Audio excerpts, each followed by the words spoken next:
The gun just got fucked up.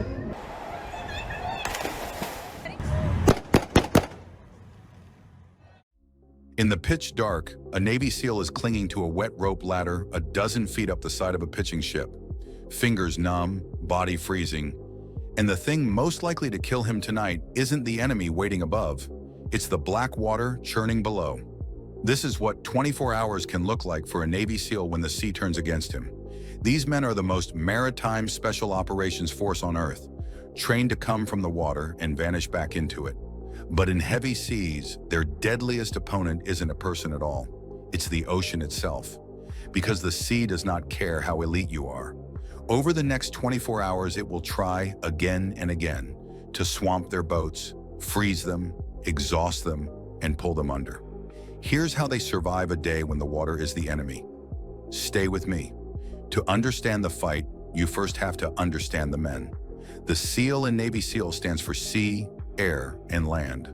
But the sea always comes first. Their entire lineage traces back to the Navy frogmen of World War II, the underwater demolition teams who swam onto enemy beaches ahead of the invasions, clearing obstacles by hand in the surf. The water is their element. It's where they hide, how they arrive, and how they disappear. But that is the cruel paradox of this job. The very same ocean that is their greatest weapon is also the one enemy capable of killing them without ever meaning to. It starts long before anyone gets near a mission, with the simple, grinding misery of living on a warship in heavy seas. When the ocean is angry, a ship doesn't glide. It pitches, rolls, and slams hour after hour, hurling everything and everyone inside it from side to side. Just walking down a passageway becomes a fight for balance. Sleep is nearly impossible. A man is pinned into his bunk 1 second and almost thrown out of it the next. And here's something the movies never show you. Even elite operators get seasick. The relentless motion turns the stomachs of the hardest men alive, and they learn to swallow it and keep working. Because out here, being sick is not an excuse the sea accepts. Even just staying safe aboard takes effort. A violent roll can hurl a man into a steel bulkhead hard enough to break bones, and anything not tied down becomes a flying hazard. By the time the order to launch comes, they're already worn down, and they haven't even left the ship. And then they leave the ship, on purpose, straight into the teeth of the weather.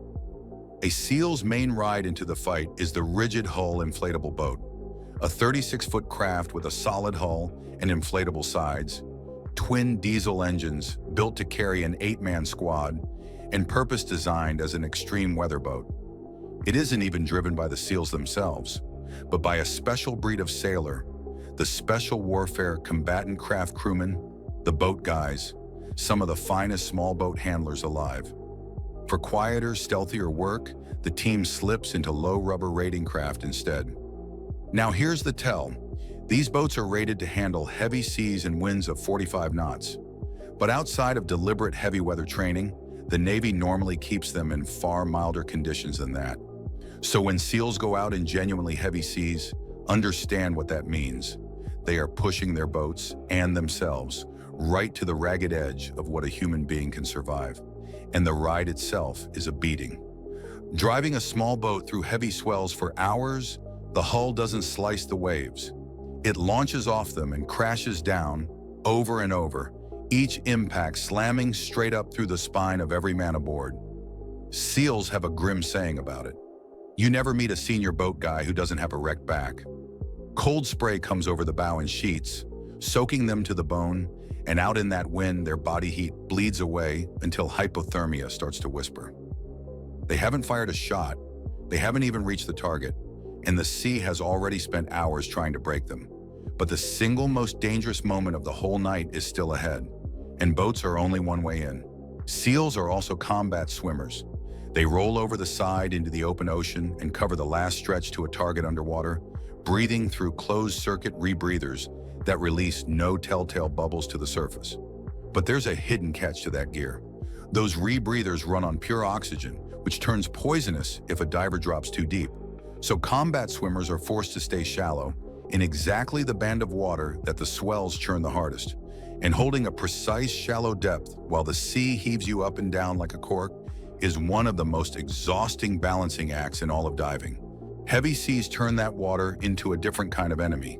In the cold and the dark, with the surface heaving above them, swimmers can be shoved off course by currents they can't even see, burning strength they can't spare just to hold a heading. The water is freezing, disorienting, and utterly black. And getting back out of it, hauling a man up onto a pitching boat in those same swells, can be even harder than getting in. The sea never stops pushing. Ask SEALs to name the most dangerous, most miserable job in their entire world, and many will give you the same answer.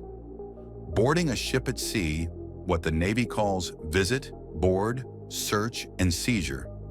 And the killer usually isn't a gunfight. It's the boarding itself. Picture it. Their small boat noses alongside a moving ship in the dark, both hulls rising and dropping on the swells, never quite in sync, the gap between them opening and slamming shut with every wave. A caving ladder is hooked over the side, and that ladder is little more than a rope strung with rungs. Then they climb, loaded down with weapons, armor, and soaked gear that drags at them. Several men at once cling to those wet, narrow bars, a dozen feet or more above the surface, while waves explode off the target's steel hull and batter their own boat just below their boots. In the words of one veteran of the teams, everything is slippery, everything is dark, everything is moving, and it's so cold you can't feel anything. One bad handhold, one rogue wave at the wrong instant, and a man is in the water. And going into the water at night, in heavy seas, weighed down by gear, is the nightmare every one of these men trains for. A person can vanish in seconds, pulled under, swept off, lost in the dark trough between two black walls of water before anyone can even shout his name.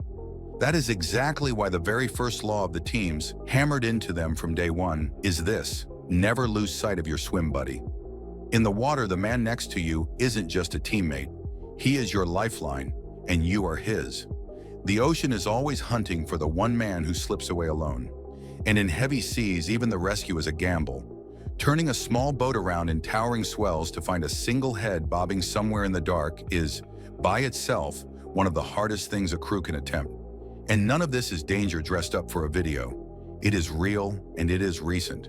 In January of 2024, during a nighttime boarding of a vessel in rough seas off the coast of Somalia, 2 U.S. Navy SEALs were lost to the water. They were not killed by an enemy fighter.